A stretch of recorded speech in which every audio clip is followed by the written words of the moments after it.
नमस्कार दोस्तों, after many days I came up with a new idea. After many days I got an opportunity to say something about the new topics, and well, this topic is the most important one of the human geography, the economic geography. और दोस्तों, ये topics हमेशा एक students के लिए मुश्किल रहा है, कन्फ्यूजन रहा है, क्योंकि इस टॉपिक्स को वो दोस्तों दूसरे टॉपिक के साथ म्यूचुअली कह सकते हैं, रिलेट कर सकते हैं। जैसे कि अर्बनाइजेशंस का टॉपिक मैं आज बात करूँगा उस पर, और माइग्रेशंस। दोस्तों, अर्बनाइजेशन और माइग्रेशंस में आपको डिफरेंस बताऊंगा। अर्बनाइजेशन दोस्तों देखा जाए तो ये एक मेन जो इम्पोर्टेंट इसके लिए एक लिटरल डेफिनेशन रखी गई है कि ये जो मूवमेंट्स होती है पीपल्स की रूरल से अर्बन एरियाज़ के लिए, मतलब जब सिटीज़ और जो टोन्स होती है उनकी जो प्रोपोर्शंस होती है पॉपुलेशन की, आप कह सकते हैं it is an increase in the proportions of the population of the cities and the tones.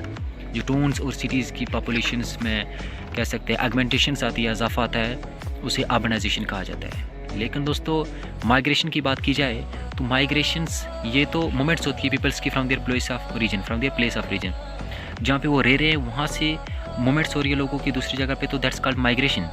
But it's the moments of the peoples from rural area to the urban area, that is called urbanisations.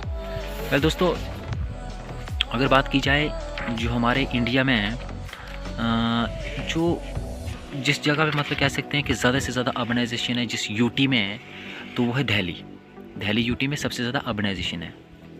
और जिस state में ज़्यादा से ज़्यादा urbanisation है वो है गोवा। और दोस्तों, नॉर्थ ईस्टर्न स्टेट की बात की जाए तो मिज़ोरम, गोवा और मिज़ोरम। बल्कि हिमाचल प्रदेश में अर्बनाइजेशन बहुत ही कम है। हिमाचल प्रदेश में अर्बनाइजेशन बहुत कम है। और दोस्तों, अर्बनाइजेशन से कुछ मैं इंपॉर्टेंट टोन्स की बात करूँगा।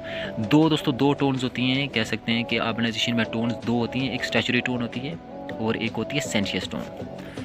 दोस्तों, स्टैचुरी टोन्स वो टोन्स होती है जिसको कह सकते हैं जिसमें म्यूनसिपल कॉर्पोरेशन होता है, मीन लोकल बॉडीज़ होती है, म्यूनसिपल कॉर्पोरेशन होता है, म्यूनसिपलिटी होती है, इसके लिए ये क्राइटेरिया होता है। और ये एक स्टैट्यूट, मतलब इसको कह सकते हैं कानूनी तरीके से एक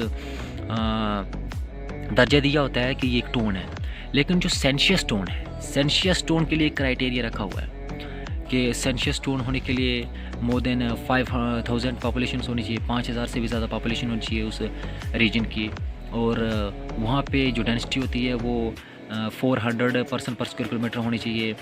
और दोस्तों, वहाँ पे ऑलमोस्ट 75% से भी ज़्यादा जो लोग होते हैं वो नॉन एग्रीकल्चर एक्टिविटीज़ में कह सकते हैं इन्वॉल्व होनी चाहिए, that is called sensuous tone. और इसके लिए क्राइटेरिया रखा हुआ है हमारी इंडिया में दोस्तों। और दोस्तों, अगर बात की जाए जो census department of government of India, जिस उन्होंने सिटीज़ के लिए जो क्राइटेरिया रखा है कि सिटीज़ के लिए more than 1 lakh of the population, जहाँ पे 1 लाख से ज़्यादा पॉपुलेशन है, दैट इज़ कॉल्ड सिटीज़, उस एरियाज़ को सिटी कहा जाएगा। और जहाँ पे 5000 से लेके 19000 के बीच में पॉपुलेशन है, that is called small cities, वहाँ पे स्मॉल सिटीज़, उनको स्मॉल सिटीज़ का दर्जा दिया जाएगा। तो ये दोस्तों कुछ मैं इन्फॉर्मेशन आपको बताना चाहता था अर्बनाइजेशन और माइग्रेशन के बारे में।